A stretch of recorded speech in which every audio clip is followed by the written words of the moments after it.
ஒரு ஊரில் ஒரு ராஜா இருந்தார். அந்த ராஜாவுக்கு ஒரு மந்திரி. ராஜா ரொம்ப நியாயமானவர், நேர்மையானவர், கண்டிப்பானவர். தப்பு செய்கிறது யாராக இருந்தாலும் தண்டனை கொடுப்பார். வேண்டியவங்களுக்கு ஒரு நியாயம், வேண்டாதவங்களுக்கு ஒரு நியாயங்கிறதெல்லாம் அவர்கிட்ட கிடையாது. ஒரு சமயம் அரசவையில் அந்த அமைச்சரே விதிமுறைகளுக்கு புறம்பாக ஏதோ நடந்துக்கிட்டு இருக்கார். மன்னருக்கு கோபம் வந்துட்டுது. உடனே அந்த அமைச்சரை கிட்டத்தில் கூப்பிட்டு அவர் கன்னத்தில் ஓங்கி ஒரு அறை கொடுத்துட்டாராம். உடனே அந்த அமைச்சர் என்ன பண்ணார் தெரியுமா? நேராக போனார். அங்கே நின்றுக்கிட்டு இருந்த இன்னொருத்தர் கன்னத்தில் ஓங்கி அரைஞ்சார். அறை வாங்கினவர் திகைச்சு போயிட்டார். இவர் ஏன் நம்மளை அரைகிறார் அப்படின்னு யோசனை பண்ணார். மன்னரும் திகைச்சு போயிட்டார். நாம் இவர் அரைஞ்சா அதுக்காக இவர் போய் இன்னொருத்தர் அரையணுமா அப்படின்னு யோசனை பண்ணார். இவருக்கு என்ன பைத்தியமானு கூட நினைக்க ஆரம்பிச்சிட்டார். ஆனால் என்ன ஆச்சுன்னா, அப்புறம் அமைச்சர் அவர் கவனிச்சிக்கிட்டு இருந்தாரா, அவர் இன்னொருத்தர் அரைஞ்சார் இல்லையா, அந்த அறை வாங்கின ஆசாமியை பார்த்து கத்திக்கிட்டு இருந்தார். யார்? அமைச்சர்.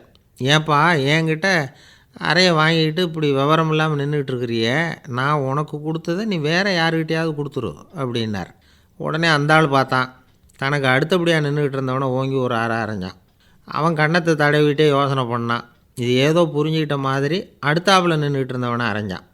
இப்படி இந்த அறை மாறி மாறி போய்கிட்டே இருக்குது. ஊர் பூரா பிரயாணம் பண்ண ஆரம்பிச்சுட்டுது. அன்றைக்கி ராத்திரி அந்த ராஜா படுக்கிறதுக்காக போனார். அந்த நேரம் பார்த்து அவர் கன்னத்தில் பலார்னு ஒரு அறை விழுந்தது. நம்மளே அரையிறது யார் அப்படின்னு அதிர்ச்சியோட மன்னர் திரும்பி பார்க்குறாரு. அரைஞ்சது அவரோட மனைவி. என்னாச்சு உனக்குன்னு கத்துனார் ராஜா. உங்களுக்கு தெரியாதா, ஊர் பூரா ஒருத்தர் மாற்றி ஒருத்தர் மூலமாக இந்த அறை பிரயாணம் பண்ணிக்கிட்டு வருது அப்படின்னாங்க அந்த அம்மா. அப்படின்னா ஆரம்பித்த இடத்துக்கே வந்துட்டுதா அப்படின்னாராம் மன்னர். என்ன சொல்கிறீங்கன்னு கேட்டிருக்காங்க. இவர் விவரத்தை சொன்னாராம்.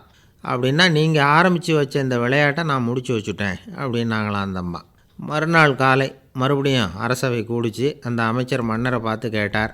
என்ன மகாராஜா, என்கிட்ட கொடுத்ததை திருப்பி வாங்கிட்டீங்களா அப்படின்னாராம். இப்படி நடக்கும்னு நான் எதிர்பார்க்கவே இல்லைன்னார் மன்னர். ஆனால் நான் எதிர்பார்த்தேன். அது எங்கே போயிட போகுது, ஊர் பூரா சுற்றி கடைசியில் உங்கள்கிட்ட தான் சேரும் அப்படிங்கிறது எனக்கு தெரியும் அப்படின்னாராம் அமைச்சர். இந்த கதை வேடிக்கையாக இருந்தால் கூட இதில் உள்ள கருத்து முக்கியமானது. இந்த உலகத்தில் பல கருத்துக்கள் இப்படி தான் மாறி மாறி சுற்றி வந்துக்கிட்டே இருக்குது. நம்மால் ஒருத்தன் தன்னுடைய நண்பன் ஒருத்தனை கடத்தரில் பார்த்தான். உடனே ஓடி போய் பலார்னு ஒரு அறை கொடுத்தானான்.